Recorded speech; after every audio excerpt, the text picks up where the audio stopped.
बाजार में लगातार पांचवें सत्र में कमजोरी है, लेकिन आज अच्छी चीज यह है कि एडवांस डिक्लाइन रेशियो उतना खराब नहीं है। करीब 900 शेयर हैं तेजी वाले और उसके मुकाबले 1300-1350 शेयर आज गिरावट के साथ कर रहे हैं कारोबार। तो फटाफट आपके लिए ट्रेड की शुरुआत करते हैं और शुरुआत करेंगे अक्षय जी आपसे। बताइए क्या ट्रेड करें, कहां पर मौके आपके हिसाब से बन रहे हैं बाजार में अभी? जी स्टार्टिंग में थोड़ा चॉपी है पर आईटी मेरे हिसाब से सपोर्ट कर रहा है तो अगर आप बाइंग की तरफ ट्रेड्स ढूंढ रहे हो तो टेक महिंद्रा बाय करना पसंद करूंगा। 1609 करंट मार्केट प्राइस है। 1580 का स्टॉप लॉस और 1660 टारगेट एरिया बनेगा टेक महिंद्रा का। का स्टॉप लॉस 1660 के टारगेट टेक महिंद्रा के लिए। आज हम देख रहे हैं कि थोड़ा सा स्ट्रेंथ दिख रही है आईटी में। टीसीएस आपको ऊपर देखिएगा, एचसीएल टेक, विप्रो, ये तमाम शेयर आज निफ्टी को सपोर्ट देने का काम कर रहे हैं।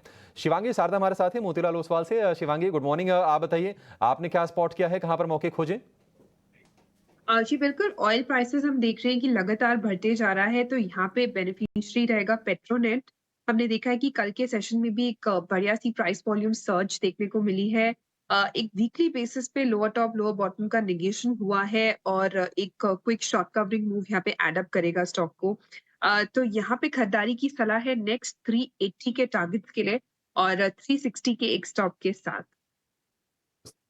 360 का स्टॉप लॉस, 5 रुपए का स्टॉप लॉस, 15 रुपए का आपके लिए टारगेट। पेट्रोनेट एलएनजी के शेयर में कल भी हमने देखा था कि काफी शानदार चाल दिखी थी। आज उसको कंटिन्यू करने के मूड में है, तो दो तेजी के ही शेयर आपके लिए निकल के आए हैं। देखिए बाजार नरम जरूर है, लेकिन कहीं ना कहीं स्थिरता के संकेत दे रहा है। मतलब जो शुरुआत हुई है वहां से नहीं गिर रहा है। 25,175 के आसपास का आपको निफ्टी दिखेगा। लेकिन कंजम्पशन वाले जो शेयर है वहां पर थोड़ा सा प्रेशर है, और कंजम्पशन के साथ साथ जो कंज्यूमर फाइनेंस वाली कंपनीज है ना, वहां पर भी दबाव है। बजाज फाइनेंस करीब 2-2.5% नीचे कारोबार कर रहा है। इसके अलावा Hero Moto, Asian Paints, Bajaj Finserv, cement में अल्ट्राटेक, ये हम देखने की कमजोरी के साथ थोड़े कारोबार कर रहे हैं। रोहित सर आप जरा ये बताइए कि कहीं आपको स्टेबिलिटी या फिर रिवर्सल के संकेत दिख रहे हैं? कोई वो पॉकेट्स आप आइडेंटिफाई कराना चाहेंगे बाजार में? तो मैंने पहले भी बताया कि आसान काम ये होगा ऑयल एंड गैस सेक्टर, जहाँ पे कुछ स्ट्रेंथ आप देख रहे हो, वो शायद ऊपर की तरफ निकल सके। मेटल सेक्टर को मैं डिक्लाइंस में लूंगा, क्योंकि मेटल सेक्टर ने पिछले 3-4 दिन जब बाजार गिर भी रहा था तो वो बढ़ रहे थे। ऐसा भी हो सकता है कि एक आध दिन और उनमें करेक्शन आए और उसके बाद ही हम लोग लेने की चेष्टा करेंगे मेटल स्टॉक्स पे। तो शायद ऑयल एंड गैस में हम लोग इमीडिएट एक्शन ले सकते हैं ऑयल एंड गैस स्टॉक्स में। तो मेटल अब गिरावट पर लेंगे, और गिरावट थोड़ी सी हम आज देख भी रहे हैं। इंडेक्स के लेवल पर करीब 1% के आसपास की कमजोरी है और कुछ कुछ शेयर्स नीचे आते हुए दिख रहे हैं। लेकिन ऑयल एंड गैस पर भरोसा है रोहित जी को। आप जरा अक्षय बताइए, ओएनजीसी आज 1-1.5% के आसपास की मजबूती और आ गई, क्योंकि ब्रेंट क्रूड का भाव $77 के ऊपर निकल गया है। मतलब कच्चे तेल का बढ़ना, यानी कि जो भी अपस्ट्रीम कंपनीज हैं उनको फायदा होता है। आप ये बताइए कि ओएनजीसी क्या ट्रेड कर लें इस लेवल पर भी? जी देखिए, ओएनजीसी का जो मीडियम टर्म सेटअप है थोड़ा सा नेगेटिव है, क्योंकि कुछ दिन पहले उसने 310 315 का एक सपोर्ट जोन ब्रेक करा था। उसके बाद एक सपोर्ट बेस बनाने की खोज में 285 कहीं ना कहीं एक सपोर्ट बेस बनता हुआ दिख रहा है, पर अभी तक कंफर्मेशन नहीं बन पा रहा है कि ये सपोर्ट पक्का बन चुका है कि नहीं। तो मैं कंडीशनल बाय बनाना पसंद करूंगा। अगर स्टॉक 302 के ऊपर ट्रेड करेगा या सस्टेन करेगा तभी आप अपना बाइंग पोजीशन बनाए। ब्रेक करते ही आपको 320-25 के टारगेट बनेंगे, तो कंडीशनल बाय फिलहाल वेट एंड वॉच वाली अप्रोच बनेगी ओएनजीसी में। ठीक है, तो ओएनजीसी को लेकर ये राय, पर इस बीच कई सारे ऑटो काउंटर्स भी पिटते हुए नजर आए हैं और हाल फिलहाल वो स्टॉक्स जिन्होंने एक ब्रेकआउट भी दिखाया था। रोहित जी आपसे समझना चाहेंगे कैसे एनालाइज कर रहे हैं आप खास तौर से टू व्हीलर काउंटर्स को, क्योंकि देखिए हीरो मोटोकॉर्प कुछ दिनों पहले एक अच्छा मूव था, पूरा फिजल आउट हो रहा है। वहीं बजाज ऑटो, आयशर मोटर्स, इन सभी में बिकवाली है। क्या यहाँ पे कोई और स्टॉक आपको लगता है जो कि थोड़ा सा और वीक हो सकता है? क्या करना चाहिए टू व्हीलर स्टॉक्स में? नहीं, तो ये एक जनरल मार्केट करेक्शन है, क्योंकि अगर हम लोग इंटरेस्ट रेट की दरों के हिसाब से सोचे कि इंटरेस्ट रेट सेंसिटिव सेक्टर्स जो हैं उनमें तेजी आनी चाहिए, कुछ हद तक हमने देखी भी। ऑटोज है, रियल्टी है, ये सब स्टॉक्स इंप्रूव हो रहे थे। बट ओवरऑल जो मार्केट में अब करेक्शन आ रहा है, इसमें सब सेक्टर्स ज्यादातर पिट रहे हैं। तो इसलिए थोड़ा संभालना जरूरी है। ये ना सोचे कि ये लेवल सही है या वो लेवल सही है, पहले बाजार संभल जाए तब जाके वापस हम लोग निवेश करने का सोचेंगे। क्योंकि आज अगर मैं देखूं, निफ्टी के अलावा जो मिड कैप और स्मॉल कैप सेगमेंट्स हैं, इनमें काफी सेलिंग देखी जा रही है, और ये जो ब्रॉड मार्केट है, इसका भी संभलना जरूरी है। तो अभी तक वो हम लोग नहीं देख पा रहे हैं। तो पहले संभले, मार्केट्स को संभलने दें और उसके बाद ट्रेड ढूंढें पॉजिटिव साइड की तरफ। पर जिस तरीके से गिरावट है वो बहुत ज़्यादा कंसर्निंग फिलहाल नहीं है। पर इस बीच अगर मैं कुछ फार्मा काउंटर्स में देखूं तो कल भी सन फार्मा में एक अच्छी तेज़ी थी, आज भी थोड़ा सा संभलने की कोशिश कर रहा है। अक्षय, आपसे समझना चाहेंगे कैसे दिख रहा है सन फार्मा आपको चार्ट्स पे? हल्के हरे निशान में है, पर क्या यहाँ पे मोमेंटम बिल्डअप हो सकता है?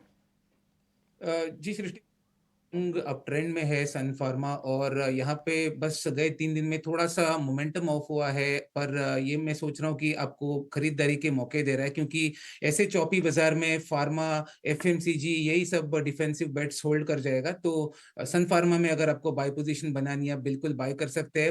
मोमेंटम पिकअप या ब्रेकआउट वाला काउंटर है नहीं, धीमी गति से चलेगा। पर कहीं ना कहीं 1850 1860 ये एक सपोर्ट बेस बन चुका है स्टॉक में, और ओवरऑल सेटअप इंडिकेट कर रहा है कि स्टॉक शायद 2000 की तरफ जाएगा या ब्रेक करने की कोशिश करेगा। तो बने रहिए या बाय कीजिए। Stop loss below 1850, target area करीबन 2000 का बनेगा। ठीक है, तो 2000 के टारगेट्स और 1850 का आपको स्टॉप लॉस लगाना है सन फार्मा पर। इस बीच देखिए निफ्टी में कुछ एक जो सेक्टर्स उभरते हुए नजर आ रहे हैं जहां पे फिलहाल थोड़ा सा सपोर्ट है, उसमें लाइफ इंश्योरेंस काउंटर्स भी हैं। एसबीआई लाइफ और एचडीएफसी लाइफ, यहाँ पे आधे से 1% की तेजी है। वैशाली जी, आपसे समझना चाहेंगे कैसे देख रही हैं आप इसके मूव को? ओके, शायद वैशाली जी हमारे साथ अभी फिलहाल नहीं है। अक्षय, आप ही एक बार राय दीजिए, क्योंकि ये काउंटर संभलने की कोशिश कर रहे हैं, पर क्या संभल पाएंगे या फिर ये भी थोड़े से अपने मूविंग एवरेज तोड़ के नीचे आने की तैयारी में है? जी, तो एसबीआई लाइफ की अगर बात करें तो एसबीआई लाइफ इंश्योरेंस कंपनीज ने थोड़ी बढ़त तो देखी थी, पर गए कुछ क्षेत्रों में वापस ऊपरी स्तर में बिकवाली दिखी है। अभी एक ट्रेडिंग सपोर्ट पे है, शॉर्ट टर्म ट्रेडिंग सपोर्ट है 1815 का। तो यहाँ पे एक हल्का सा पुलबैक जरूर आ सकता है, पर कोई बड़ी तेजी की फिलहाल कुछ संकेत दिख नहीं पा रहे, क्योंकि मार्केट भी चौपी है। और मुझे अभी तक कुछ क्लियर डेटा पॉइंट्स नहीं दिख पा रहा है कि बहुत बड़ी रिवर्सल हो सकती है करंट रेट से। तो कुछ ट्रेड तो ना बनाए इसमें बाइंग की फिलहाल। अगर किसी के पास है तो आपको 1780 ये स्टॉप लॉस बना के वेट करना है। हल्का सा अगर पुल बैक मिलता है तो स्टॉक 1870 75 तक एक बार रिकवर कर सकता है, जहां पे जिनकी बाइंग पोजीशन है वो अपना मुनाफा बांध सकते हैं। ठीक है, तो एसबीआई लाइफ पे आपको रिकमेंडेशन मिल गया। आदित्य अग्रवाल भी इस बीच मेरे को स्क्रीन पे दिख रहे हैं। आदित्य सर, बहुत बहुत शुक्रिया, थैंक यू वेरी मच समय देने के लिए। आप भी पूरी जर्नी में हमारे साथ ही रहे और आपकी इंटेलिजेंस, आपकी नॉलेज का हमको भरपूर फ़ायदा मिला। उम्मीद करता हूँ आगे भी आप हमारे साथ बने रहेंगे। आप ज़रा बताइए सर, इस समय आपकी पिक क्या है, आप क्या मार्केट में नोटिस कर रहे हैं? थैंक यू शो पे बुलाने के लिए डिम्पी जी, Thank you. और बिल्कुल बनी रहूंगा। Thank you. एक बाय और एक सेल के साथ जाना चाहूंगा। मुझे लग रहा है सेकेंड हाफ में शायद मार्केट कहीं पे सपोर्ट लेके 25,100 के आसपास थोड़ा रिकवरी दिखाए। तो एक साइड इंडस्ट्रीज अच्छा लग रहा है मुझे, चार्ट सेटअप पे एक अच्छे सपोर्ट पे आ रखा है, यहाँ से एक रिवर्सल भी दिख रहा है मुझे स्टॉक पे। तो करंट लेवल्स पे खरीदारी करने की सलाह रहेगी। एक साइड इंडस्ट्रीज में 530 का टारगेट लगा है, 485 का स्टॉप लॉस लगा है। और हम देख रहे हैं कि रियल एस्टेट स्टॉक्स पे थोड़ी बिकवाली देखने मिल रही है। तो डीएलएफ एक वीक लग रहा है, अपने 200 डीएमए को ब्रेक करके उसके नीचे ट्रेड करना स्टार्ट किया है स्टॉक। करंट लेवल्स पे सेलिंग करना चाहिए डीएलएफ में। नीचे में टारगेट 785 का आएगा और स्टॉप लॉस हमको 870 का लगाना है। ठीक है, डीएलएफ आप कह रहे हैं कि सेल है अभी इससे थोड़ा दूर रहना चाहिए, और आप ये पॉइंट भी बता रहे हैं कि थोड़ा बॉटम फिशिंग हो सकता है मार्केट के अंदर आज हो, थोड़ा सेलेक्टिव रखना है। ऐसा नहीं कि आप जो कमज़ोर सेगमेंट वाले शेयर्स हैं उसी के अंदर पहले हाथ आजमाएं, पहले हाथ उसी के अंदर आजमाएं जो कि अपने आप में थोड़ा सा स्ट्रॉन्ग है। अच्छा,